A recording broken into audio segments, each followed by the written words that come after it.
திராவிட முன்னேற்றக் கழகத்தில் 2 மாவட்ட செயலாளர்கள் மாற்றம் செய்யப்பட்டிருக்கிறார்கள். இது தொடர்பான அறிவிப்பினை அக்கட்சியினுடைய பொதுச் செயலாளர் துரைமுருகன் வெளியிட்டுள்ளார். இது பற்றிய விவரங்களை எமது செய்தியாளர் ரமேஷ் விவரிக்க கேட்போம். முழு தகவல்கள் என்ன ரமேஷ்? வணக்கம். திமுகவில் 2 மாவட்ட செயலாளர்கள் மாற்றப்பட்டிருக்கிறார்கள். 2 மாவட்ட செயலாளருக்கு பதிலாக மாவட்ட பொறுப்பாளர்கள் நியமிக்கப்பட்டிருப்பதாக திமுக பொதுச் செயலாளர் துரைமுருகன் அறிவிப்பை வெளியிட்டிருக்கிறார். அந்த 2 மாவட்டம் என்ன என்று பார்க்கும்போது, முதலாவது சென்னை வடக்கு மாவட்டம். சென்னையின் வடக்கு மாவட்ட திமுக செயலாளராக பணியாற்றி வந்தவர் இளைய அருணா. இவர் இன்று முதல் அந்த பணியில் இருந்து விடுவிக்கப்பட்டு புதிதாக சென்னை வடக்கு மாவட்ட செயலாளராக பெரம்பூர் எம்எல்ஏ RD சேகர் நியமிக்கப்பட்டிருக்கிறார்.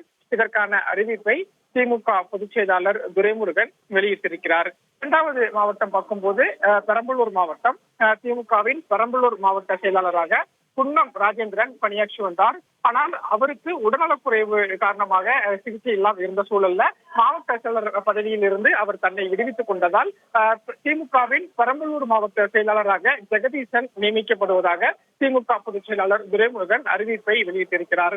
திமுகவை பொறுத்தவரைக்கும் சமீபத்தில் மாவட்ட செயலாளர்கள் தொகுதி வாரியாளர்களோடு முதலமைச்சரும் திமுக தலைவருமான திரு MK ஸ்டாலின் ஆலோசனை ஒன்றை நடத்தியிருந்தார். அந்த ஆலோசனைக்கு பிறகு சில மாவட்ட செயலாளர்கள் மாற்றப்படலாம் என்ற தகவல் எல்லாம் வந்திருந்த சூழல்ல முதல் அறிக்கை தான் இப்போது வெளியாகி இருக்கிறது. அதில் 2 மாவட்ட செயலாளர்கள் மாற்றப்பட்டிருக்கிறார்கள்.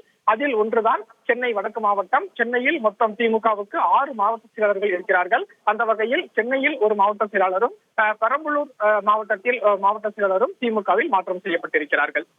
தகவல்களுக்கு நன்றி ரமேஷ். செய்திகளை உடனுக்குடன் தெரிந்து கொள்ள உடனே சப்ஸ்கிரைப் பண்ணுங்க.